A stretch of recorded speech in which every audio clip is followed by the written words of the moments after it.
Today on an all-new Dr. Phil. When my son was 5 years old, he stabbed 3 family members. Now, 10 years later, DJ is a ticking time bomb. He has these violent episodes. He also broke my nose. If I really tried to, I could kill somebody.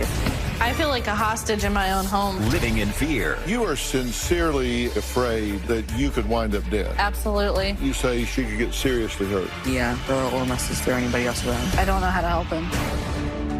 Let's do it. Have a good show, everybody. Here we go. This is a safe place to talk about hard things. Stand by. We'll count you down. Today's going to be a changing day in your life. 5, 4. I am not giving up on you.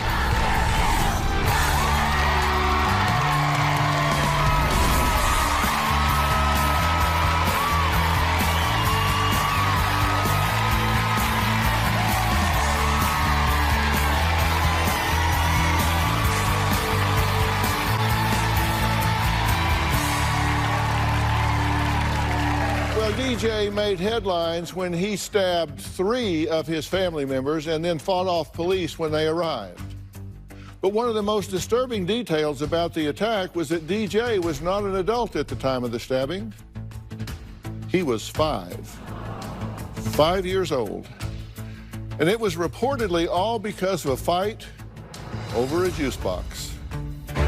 The Greene County Sheriff's Department says a 5-year-old stabbed 3 people with what they're calling an edged object. 2 juveniles and 1 adult stabbed in what neighbors tell us was a dispute over a juice box. Some neighbors tell CBS 19 that the child has an anger problem and physically abuses his mother. Other neighbors, however, were shocked by the allegation. I've always seen him ride his bike around. He's a happy-go-lucky little dude. Greene County Sheriff says he's seen children throw temper tantrums, but nothing like this. Well, flash forward to today, and DJ is 14, and his mother, Victoria, says that his violent and out-of-control rages have only escalated.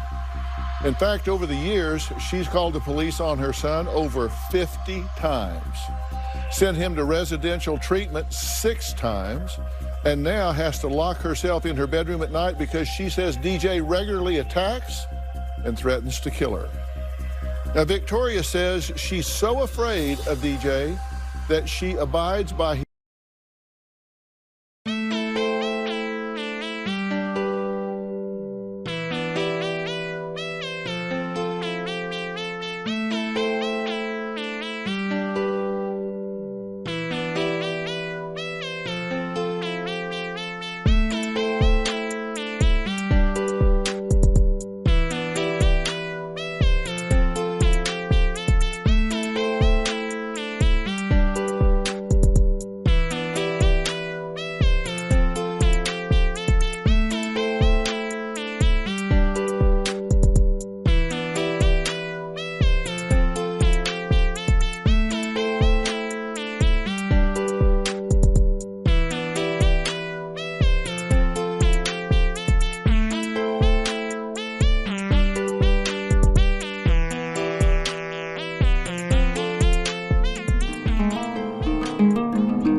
gives in to his every demand because, and I quote, "I don't want to lose my life over a chicken nugget." My son, DJ, is a ticking time bomb. His episodes are very unpredictable. When they happen, they are very explosive. They're very scary. DJ?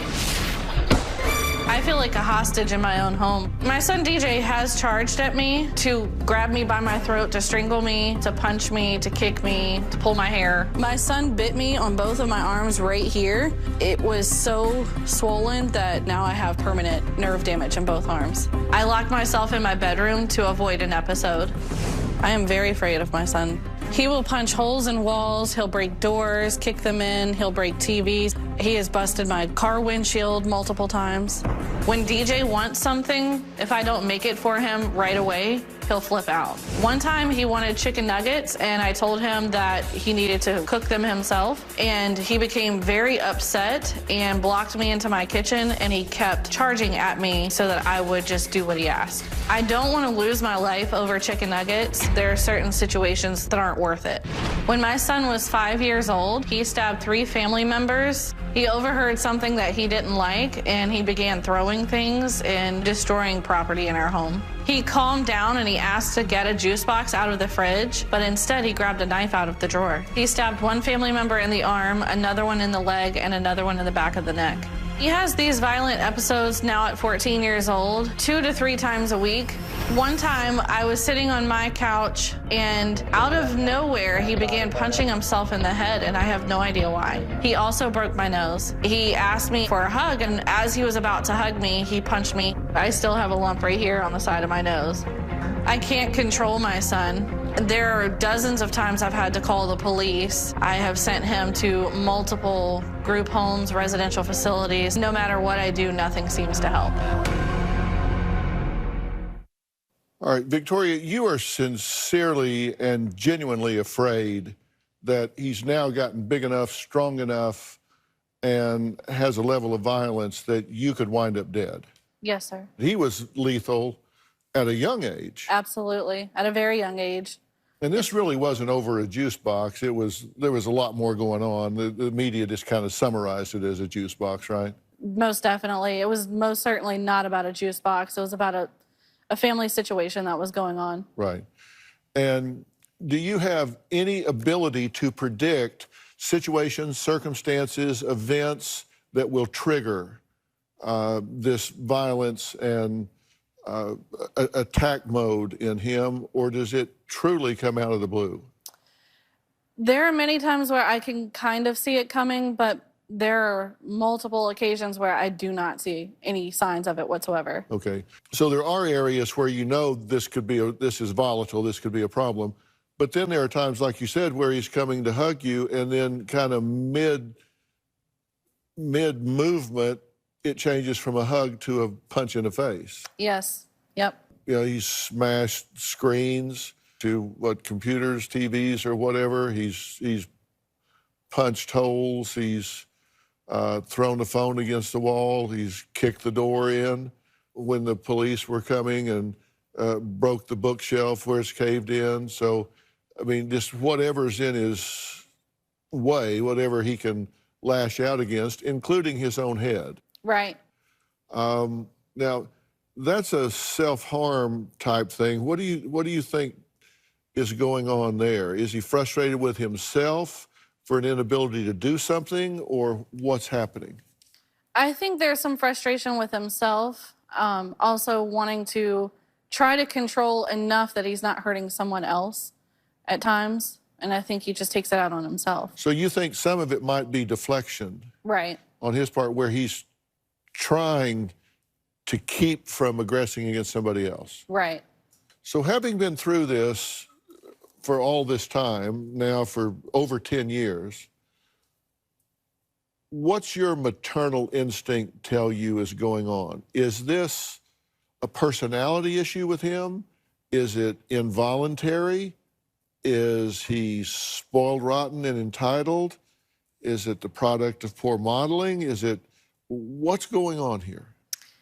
I do believe that at one point in time I was probably too easy on him, but After 10 years of this and trying so many different things, I firmly believe it's a medical issue that's just causing harm and psychiatric issues. So you think there's something going on with him, either biochemically or neurologically or some way where he's not able to modulate or regulate his emotions? Right, absolutely. So you do think there's a point at which he becomes a passenger? Right. I do think so. He's on a runaway train going down a dark hole. Completely out of control. Okay. Are there times when he can't remember what happened? There are times where he cannot remember what happened. So it's a blackout situation. It is. So what you have is a ticking time bomb. I do. You've got someone that you have no doubt if something doesn't change, the day's going to come, whether intentionally or otherwise, he's going to seriously hurt somebody. Absolutely. I have no doubt. And you're a really good candidate for that because of his access to you. I am. Unfortunately, it stinks to say that, but yeah, I do feel like I'm his biggest target. Okay. Victoria's younger sister, Harley, says Victoria has zero control over DJ. Says she does let him walk all over her, and even worse, has made him feel unloved and unwanted by shipping him off to whatever family member or residential facility is willing to take him. We'll meet Harley after the break. We'll be right back.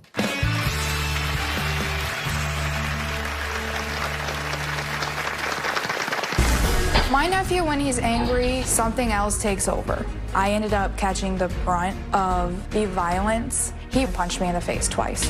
Just pop, pop really quick. DJ will never get better as long as my sister doesn't change. And later, you say that your mom is afraid of you. Should she be afraid of you? She shouldn't have to be, but in this case, she does. Somebody could get seriously hurt.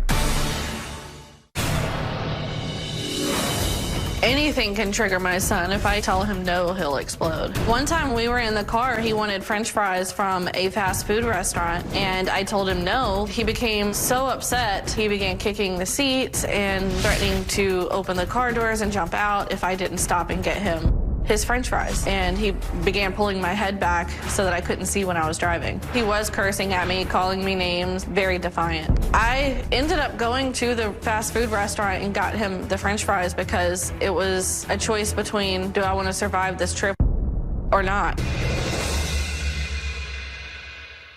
Victoria says during DJ's explosive episodes, he has broken her nose, smashed her forehead with a 2x4, and once bit her arm so hard that it caused nerve damage. She says she has no choice but to call the police whenever DJ starts raging. My son is getting much bigger and stronger these days, and I have had to call the police so many times just to help me restrain him. I've had to call the police at least 50 times. They are not usually able to calm him down. They usually have to call for backup. He kicks and fights the officers just as he does with me. There are many times that I've had to text my neighbor to call the police when he's having his episodes, because if he thinks that I'm calling the police, he will escalate. One time when I texted my neighbor, he saw me texting and he attacked me with twice the force. He grabbed me by my hair and he tried to pin me to the floor. I went in my room and he kicked the door in and he broke a bookshelf in half. When the police arrived, he attacked the police officers. He attempted to grab one service weapon. It took about 11 officers to get him out of my apartment to the hospital, and it took them about an hour to do so. A few of them came in, it looked like they had riot gear on.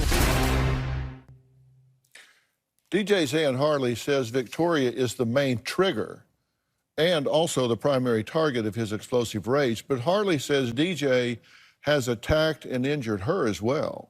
I love my nephew with my entire heart. Oh, you're quickscoping. Yeah. Nice. Him and I have always had a very special relationship. When DJ is not having one of his episodes, he is the sweetest angel you will ever meet. He has a heart of gold. My nephew, when he's angry, it is like he is a zombie. he completely checks out and something else takes over. One time when I was helping my sister with an episode with my nephew, I ended up catching the brunt of the violence. My sister, her blood pressure shot through the roof and she collapsed. My nephew gave me this look. He reached over my sister and punched me in the face twice. Just pop, pop really quick. He gave me 2 black eyes, a fractured eye socket, and sprained my thumb. Another time, my sister, my daughter, and I had to lock ourselves in the bathroom because he was trying to get to us and hurt us. My sister Victoria is always expecting the worst out of DJ. DJ will never get better as long as my sister doesn't change. I think that because of her trying to avoid DJ's episodes, that she has taught him that she can very easily be a pushover, and he knows that he's in control. My sister doesn't pay attention to DJ unless she thinks that an episode is going to happen. My sister thinks the best way to deal with her son is to send him off somewhere else where she doesn't have to deal with him anymore. Do you think she's trying to get or let other people raise her child instead of her? You say she ships him off to family members, treatment centers? Yeah, I think that when there comes to the point where Tori doesn't know what to do anymore, she just tries her best to find somebody else to help. Since he was 5 years old, out of 115 possible months, she's only had DJ in her home 36 of those 115 months. That's less than a third of the time. Mm-hmm. And you've had a good relationship with him for a lot of his life, right? Yes. But then he's also punched you in the face. What triggered that? DJ was having an episode. I can't remember exactly why, but my sister called me for help, and I went to her to help, and she collapsed into my arms, and my nephew looked at me as if I just killed his mother. So I believe that in his head, he thought it was my fault, and he snapped on me. He reached over her body and just pop, pop, right in each eye. You have a 10-year-old daughter. I do. How is he with her? In general, he's pretty great with her. He loves her to death. And there have been 2 times over the years that he slapped her. But then yesterday, something happened that I've never seen happen before. Out of the blue, while we were in the vehicle, he jumps up and starts choking her and then started holding her down by her throat and punched her repeatedly in the side of the head. And he just collapsed after it was said and done and kept asking, why did that happen? I don't know what just happened. Okay, now, what was her reaction to this? Oh, she was hysterical. She had a panic attack and was screaming. I had to pull her out and calm her down. It was a lot. All right, well, this morning, Victoria flat out refused to even drive to the studio with her son, fearing another incident. So what is it about Victoria that upsets DJ so much? Well, we're going to meet him, and I'm going to ask him about that after the break.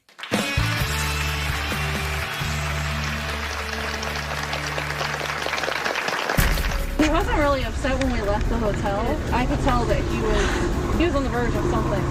I think it's best to just leave him alone. You don't want to talk to me? Nope. I was extremely cautious because I didn't know whether he was going to snap.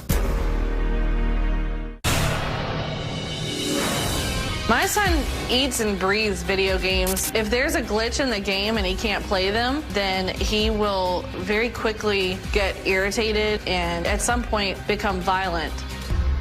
He used to play violent games, but my sister does not allow that because it attributes to his attitude very much. I have tried so many times to set limits with his video games. The last time I had to call the police, it was because he woke me up in the middle of the night wanting to play video games on my phone, and I told him no, and he became upset. He kicked my door in, and I had to leave my apartment. Well, DJ admits that he regularly has wild, uncontrollable outbursts that typically end with him in handcuffs. He says once he gets truly angry, there's absolutely nothing, and no one that can calm him down. Now, right before DJ's scheduled sit-down interview, his mom says he had, well, a mini incident and then refused to talk to my team. Today, when we arrived, my son DJ didn't want to get out of the van. He just shut down and stopped responding. He wasn't really upset when we left the hotel. I could tell that he was on the verge of something. I think it's best to just leave him alone. When we were trying to get DJ out of the van, I was extremely cautious because I didn't know whether he was going to snap. I absolutely think he would have had an outburst if we continued.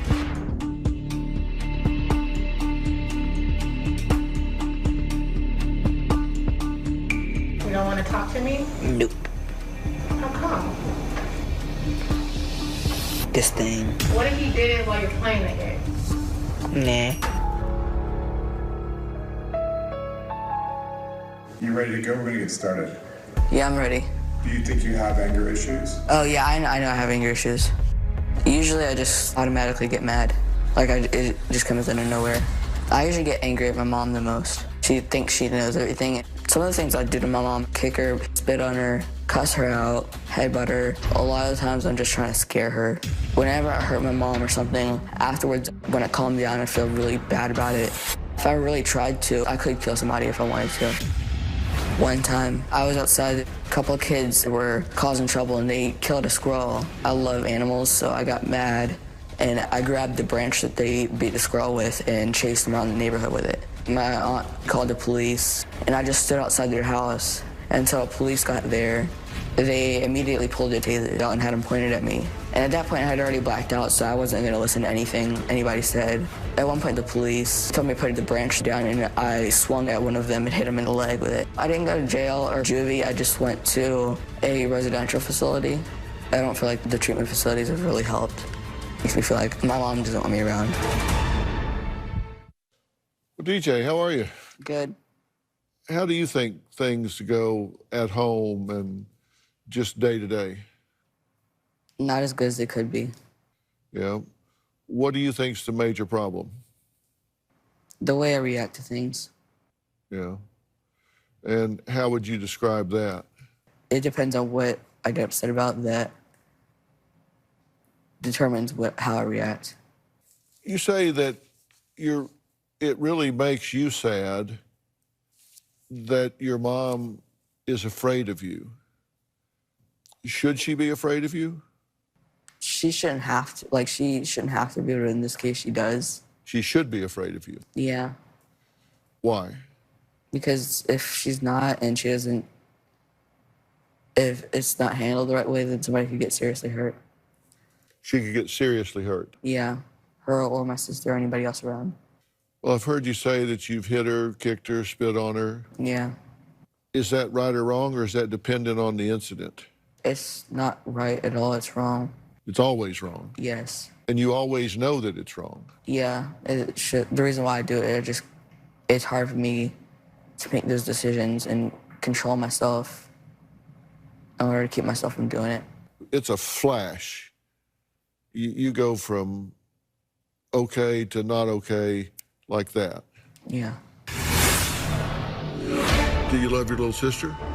I love her a lot. What happened yesterday? She'd been getting on my nerves. I just attacked her.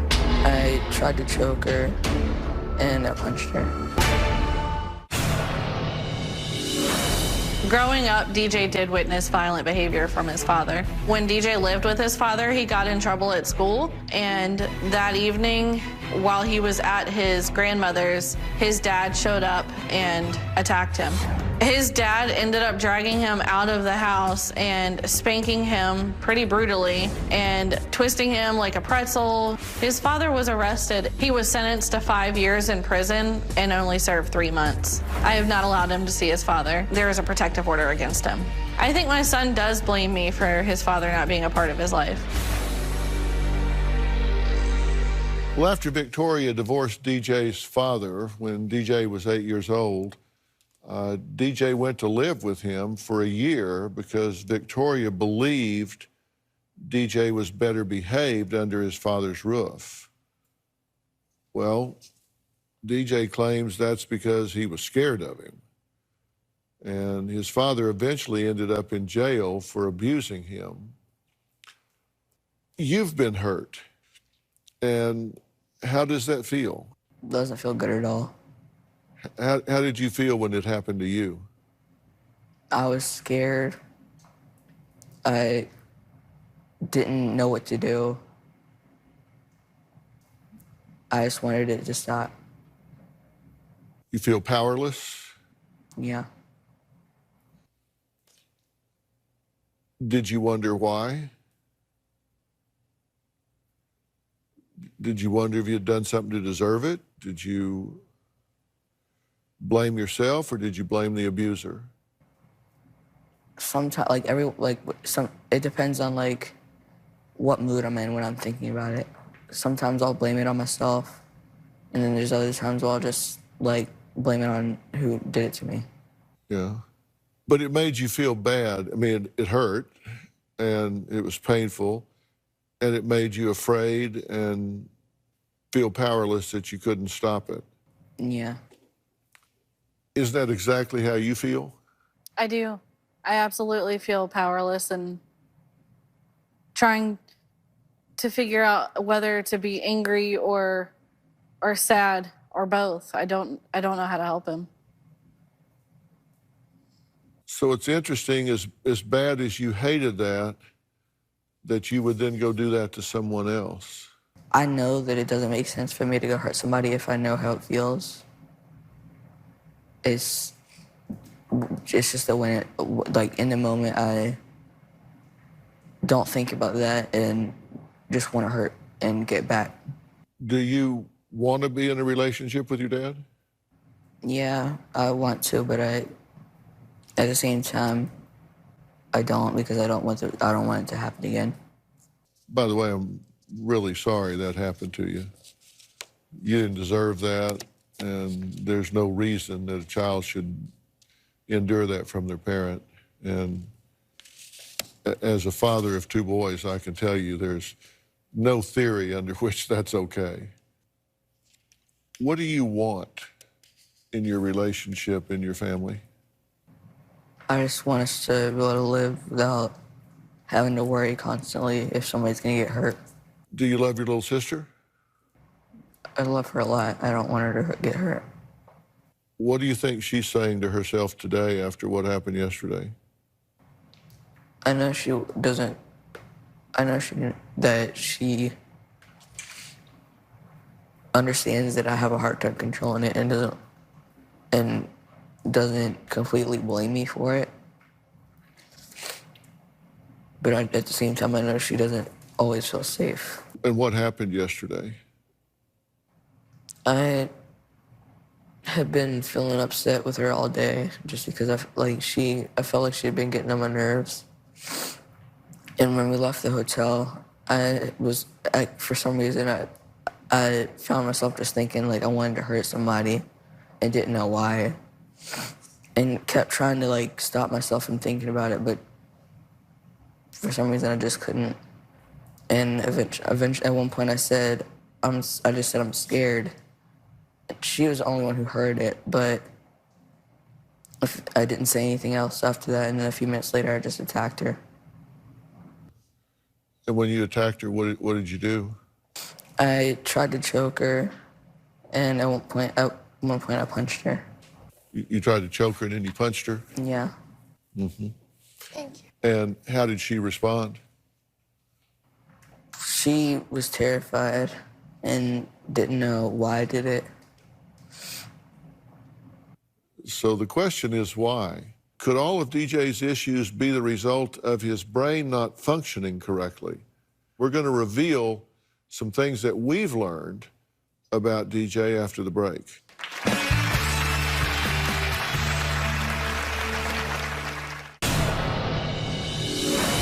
DJ has been diagnosed with PANS, PTSD, and a type of eating disorder. PANS is the acronym for Pediatric Acute Onset Neuropsychiatric Syndrome. It's an autoimmune neurological disorder. It does affect the brain. DJ's eating disorder is where he is very restrictive to the point where at times he will only eat one thing for months. One time he was obsessed with eating baked potatoes. If I didn't make him the baked potato when he asked for it, there have been times where he has swung the bag of potatoes at me like he was going to beat me with it. Well, Victoria says her son has been diagnosed with several disorders, including OCD, ADHD, PTSD, anxiety.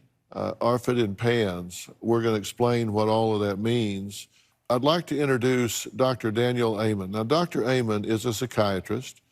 He's a New York Times best-selling author. He's founder of Amen Clinics with 9 locations across the United States. His clinics have the world's largest database of brain scans for psychiatry, totaling more than 160,000 scans on patients, not just from the United States, but from 150 countries around the world. Now, he's got a new book, The End of Mental Illness, and it shows how most psychiatric problems are not mental health issues at all, but rather they are brain health issues that can really steal your mind. It can really hijack your mind and make a lot of things involuntary. Now, you perform brain scans on DJ, and you did those yesterday, correct? Correct. And we have permission to share that information, correct? Absolutely. If I can put you to work, can we approach the screens again here as we've done in the past and tell us what we're looking at and what we've seen? So we do a study called SPECT, and SPECT looks at blood flow and activity. It looks at how your brain works. And it basically shows 3 things: good activity, too little, and too much. And this is a healthy scan. You just want to see it full, even, and symmetrical. Here we're looking down from the top, from one side, then the other. Okay. This view, we call it the active view, shows us the most active parts of the brain, which should be here in the back bottom part of the brain in an area called the cerebellum.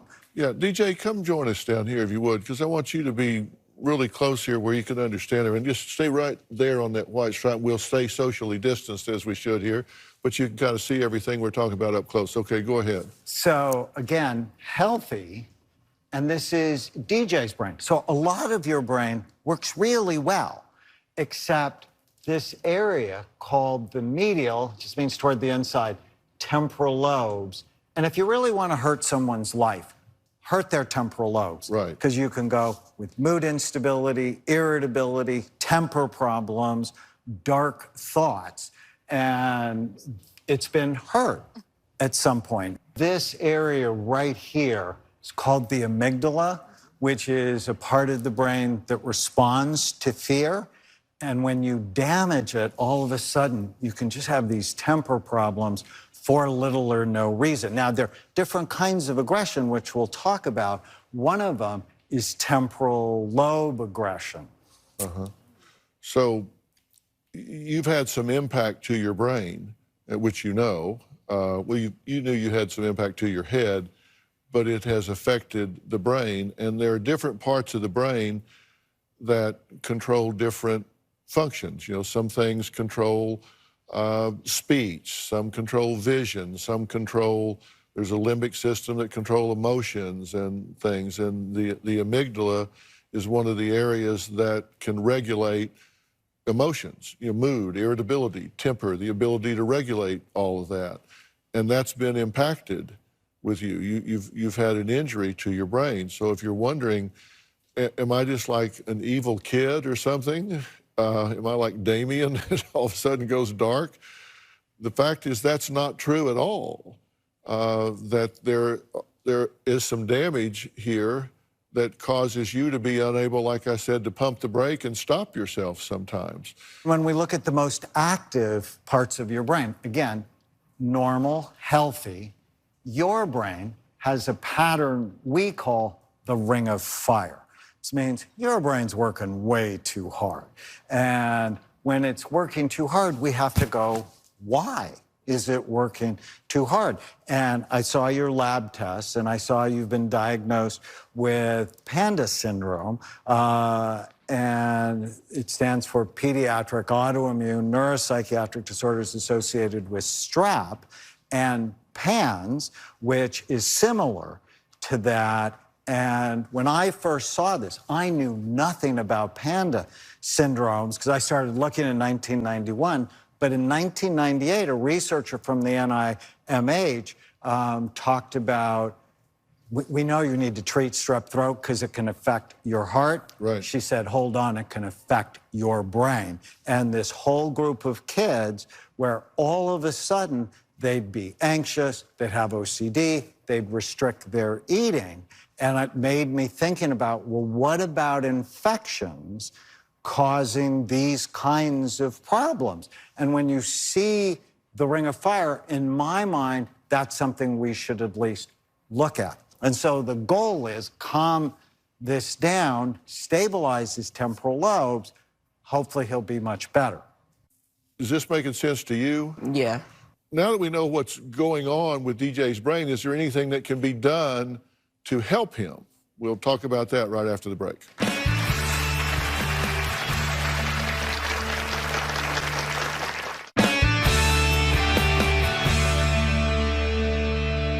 Now, Dr. Amen, we've just described some things that have happened brain-wise. Now, some of this, there have been multiple brain insults. There's been trauma from abuse. There has been brain insult from infection that we think has contributed to this. I think we have to also look at some comorbidity of these things didn't happen in a vacuum. His own father went to prison for abusing him. We know that the most powerful role model in any child's life is the same-sex parent. So there are psychological experiences, there are traumatic memories that he has embedded with this, and then you have this brain insult that comes along with it. So we've got a perfect storm here. What's the best course of getting DJ where he deserves to be? What are the first steps, and what do you recommend? So I always think of my patients in 4 big circles, that there's a biology. We have to get his brain right. So think of it, the hardware. You're not going to run software programming, think psychotherapy or residential treatment program, until we get the hardware right. So we need to more fully investigate the PANS and PANDAS and get that better treated.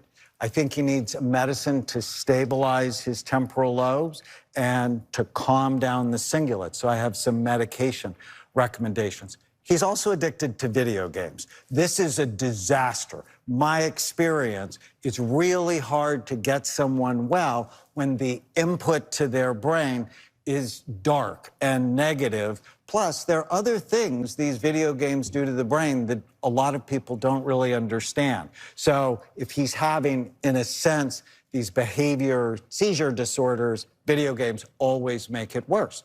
Plus, his brain is malnourished because of the restrictive eating. So working with him, diet, trying to get rid of the video games, medication, supplements, all that's important. And then once you get the hardware better, then you can program it. So there's specific psychological treatments for trauma. One I like called EMDR that we use a lot at Amen Clinics can really help take those terrible memories and decrease them, and then work with the family on not being hostage, because if you don't give him his way, he explodes. What you're teaching him is to explode. And so, but you have to do that in a safe environment. And when you're a single mom, when there's not a lot of support and structure, that's hard. You don't want to reward bad behavior, but you don't want to precipitate confrontation either. Right. I always tell victims of abuse, the last thing you want to do is confront your abuser and precipitate a confrontation, but then you don't want to reward bad behavior by caving in. That's why I say you can't move and you can't stand still. Right. But the whole point, DJ, that I want you to understand here is that a whole lot of this is just simply not your fault.